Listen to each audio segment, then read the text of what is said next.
Tea తాగుతావా? తాగుతానన్నా. పద బాబు, 2 tea నాయనా. ఇదిగో డబ్బులు.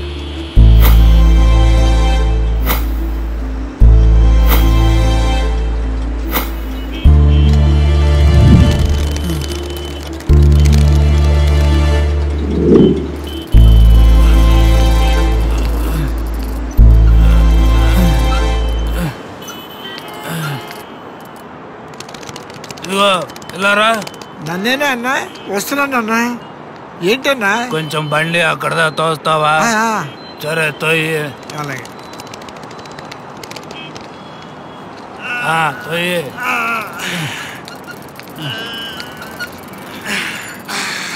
తోయి. తోస్తున్నా.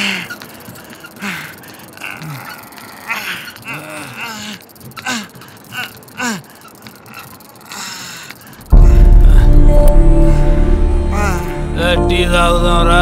అలాగే అన్నా. ఇంకో టీ ఇవ్వు.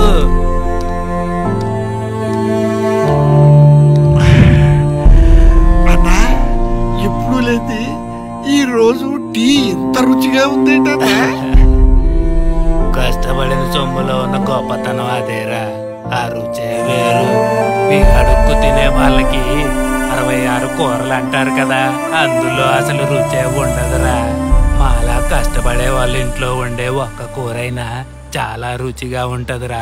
తెలుసా? అక్కడ చూసావా?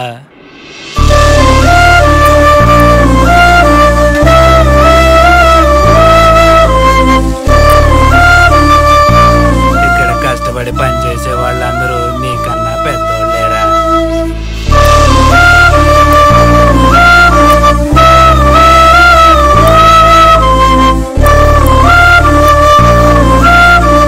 బాబు, నేను కూడా పని చేస్తాను. పని ఇస్తావా? ఈ ఇటుకలన్నీ చాలా బరువు ఉంటాయి, చేయగలవా?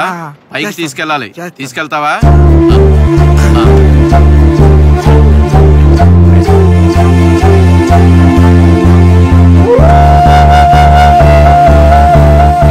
చూసావా, క్షణంలో పని దొరికింది నీకు. కష్టపడి పని చేసేవాడికి ప్రపంచంలో పని దొరకని చోటే ఉండదురా. అవునన్నా, ఇన్నాళ్ళు నా వయసు 60 సంవత్సరాలు. ఇక నా పని అయిపోయింది అనుకుని నేను పని చేయటం మానేశాను. కానీ మీరంతా నాకంటే వయసులో పెద్దోళ్ళు. మీరందరూ అంతా కష్టపడుతుంటే నాకు సిగ్గేసింది.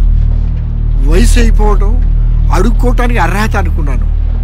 కానీ చనిపోయేంత వరకు పని చేస్తూ ఉంటేనే దేవుడిచ్చిన ఈ కాళ్ళు చేతులు పనిచేస్తుంటాయని మిమ్మల్ని చూసాకే నాకు అర్థమైంది. జీవితాంతం కష్టపడుతూనే ఉంటాను. ఇక నాకు అడుక్కునే అవసరమే ఉండదు. అన్నా, నా కళ్ళు తెరిపించావన్నా. జీవితాంతం నీ పేరు చెప్పుకుంటూనే ఉంటాను. సంతోషంగా వస్తాను.